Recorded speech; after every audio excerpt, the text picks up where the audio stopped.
University Day that year.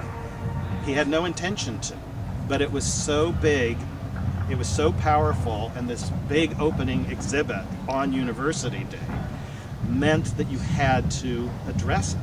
And they called the exhibit Slavery and the Making of the University, not bondspeople. Okay. And I really give them the props for pulling stuff out of the archives and saying, this is the stuff we really know. This isn't, politically, we've got the big culture wars going on campus right now. We've had some really interesting incidents. And there's, people say, well, you're just making it up. You're just coloring the truth. But by showing the actual documents of who owned whom and what was done with those people who were owned, you can't deny it. The Chapel of the Cross is a really good example of that. The Chapel of the Cross, which you can't quite see, if it was 3 weeks later you can see it, was built by slaves in 1847. Slaves who were owned by a faculty member here on campus, William Mercer Green, who became the first Episcopal bishop of Mississippi. The two most ironic things about it are, if you go in that church, it has a gallery that the enslaved built for themselves to sit in. I mean, think about that as, symbolic power. Because in their history they say, and slaves worshipped in this church.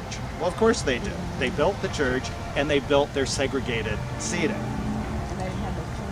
And they had no choice about it. But what's the bigger story that we often tell is the story of Pauli Murray, right? Many people know who Pauli Murray was. Some of you may have read her autobiography, Proud Shoes. Pauli Murray was a civil rights activist, one of the first black lawyers, black women lawyers in particular.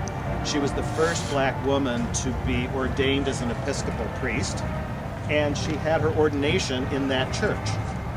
She did her first Eucharist in the Chapel of the Cross because her grandmother was one of the slaves who was baptized in that church.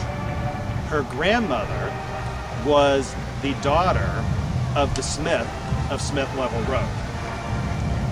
The Smiths were a prominent Orange County family whose two sons raped the slave woman who lived in their house, who already had a son by her husband, who was kicked out.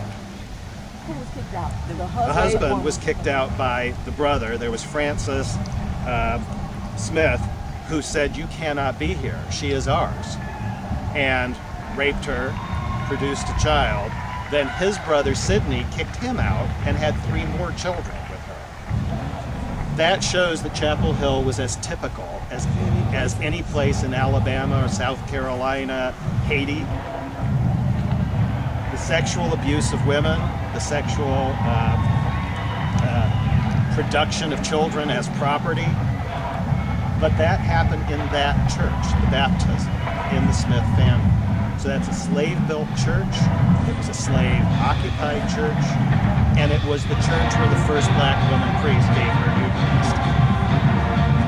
Pauli Murray was also one of the very first black people who applied to the university in 1936 and was denied acceptance on the basis of her color, even though the Supreme Court had already ruled that graduate programs had to take black students if there was no comparable program in the state.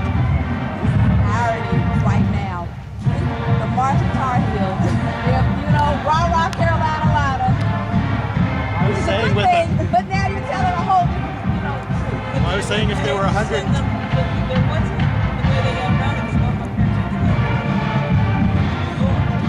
They pay out of state fee. So that would be the company to go out of state. Right. Or Willing to pay. they were willing to pay, and they even, remember, we're talking about upgrading North Carolina Central Oh, yeah. to exactly the same quality of library, at least, as UNC in order to keep it segregated. But of course, there was no way they were going to get that.